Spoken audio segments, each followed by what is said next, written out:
out tonight for a little ride because, yep, it's been 40 degrees here today. It's about 30 now. With my nice air jacket on, and I keep moving, it actually feels cooler on the back than if I was sitting in the house. So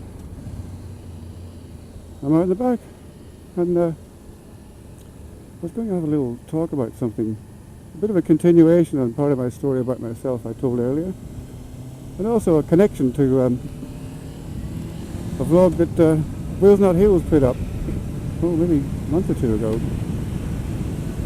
called Be Thankful. And it struck a chord with me. I remembered something from my youth that was really interesting. So previously on Captain Cranky, I told you how I'd lost the use of an eye in an accident, so changed my ambitions from being a helicopter pilot to being a musician, and in particular being a musician playing the bass guitar, which was an instrument I love.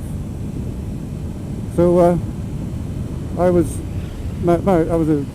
one of two brothers with a single mum, and being a single mum back in the 60s in Belfast was no mean feat. It was a very hard life indeed, and my aspirations to do all this stuff was, mostly dreams, because there's no way my mum could buy me a bass guitar or an amplifier or a helicopter for that matter.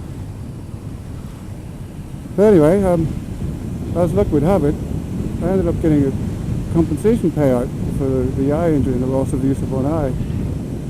And to cut a long story short, when I was 18 I was to come into £2,000, which was a stack of money then. So at the age of 13 I decided I'd go around all the guitar shops there were in Northern Ireland, try every single bass there was, and then I'd know what I was going to get in 5 years' time. So that's what I did. And anyway, I ended up in a guitar shop, actually in the town I went to school in, called Wright's. It was in Wright's Arcade, and there was a little music shop in there. And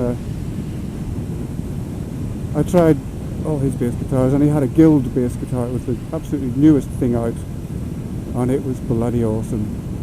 And I played it for like 40 minutes, and then gave it back and thanked him very much. And he asked me if I was going to buy one. I said, oh yeah, I was like, I'm going to buy the 2 pickup version, because this was a 1 pickup version he had there. I said, I'm going to buy it when I'm 18. And he said, really? Why not now? And I said, well, I don't have the money now, but I will have when I'm 18. So, sorry, this bloody intercom again. It's off. Goodbye. So, to cut a long story short again, which I'm not really doing, he said, well, I'll order you the 2 pickup bass guitar and I, Guild bass. You pay me when you're 18. And what you do? I said, look, no, I can't do that, mate. I can't let you do that. It's too much. It's too generous. It's a hell of a thing to trust some kid from another town. And he said, no, I'm going to do it for you. I'm ordering it now. We'll be here in a couple of weeks. And sure enough, a couple of weeks later, I had, in my opinion, the best bass guitar in the world at the time. It was just the most awesome bass guitar. And I went to collect it. I couldn't thank the guy enough, and I walked out of there with just the most dreamy eyes, thinking, wow, I'll see if I can save up and get an amplifier, and I can actually play in bands playing the bass guitar. So I was walking from his shop to where I get the bus, and walking past one of those old rows of terraced houses in England that have little archways in them that probably used to be for coaches or whatever, but most of them had a door and a wall put on them and been into little workshops. Anyway, I was going past one of these workshops, and the little mini door in the middle of the big door was open, and as I walked past I glanced in, and there was just all these guitar amplifiers and a little man sitting working on them. And I sort of peered in, and he looked up, and I sort of went, oh, and just went to keep walking, and he went, hey, hello, and called me back. And he was an interesting guy. He had all these amplifiers. I don't know where he got them from. They were all broken, and he just fixed them. I think he knew musicians. He did repairs for musicians. Every now and then he'd just get left with an amp that they'd given up on, and he'd spend ages getting all the parts and putting new valves in and all of that. Anyway, he told me his story, and I was fascinated, and I just went like, this is awesome.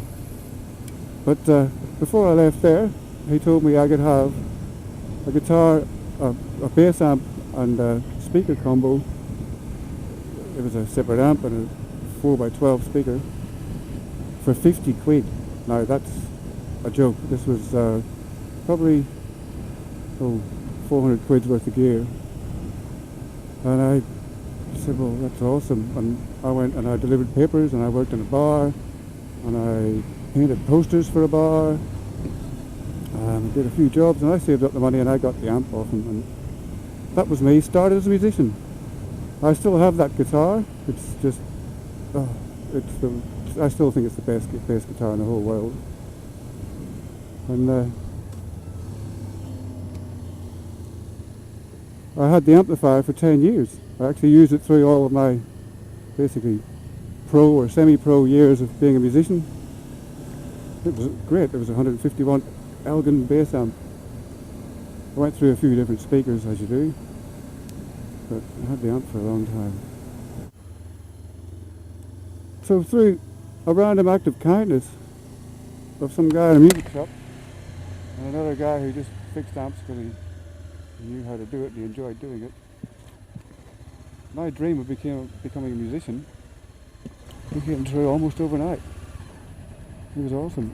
It was just awesome. I mean, for the whole rest of the time I was in Ireland, when I used to go back from England, I kept in touch with those guys. I used to go around and thank them regularly. I believe Ernie, the guy who fixed up the amplifiers, passed away a few years ago, and that was a bit sad. I actually went back in 2010 and called around to see him and was told he passed away not long previous. And I couldn't find the owner of the music shop because he had closed down, and he's probably retired. But yeah, those guys, totally random acts of kindness.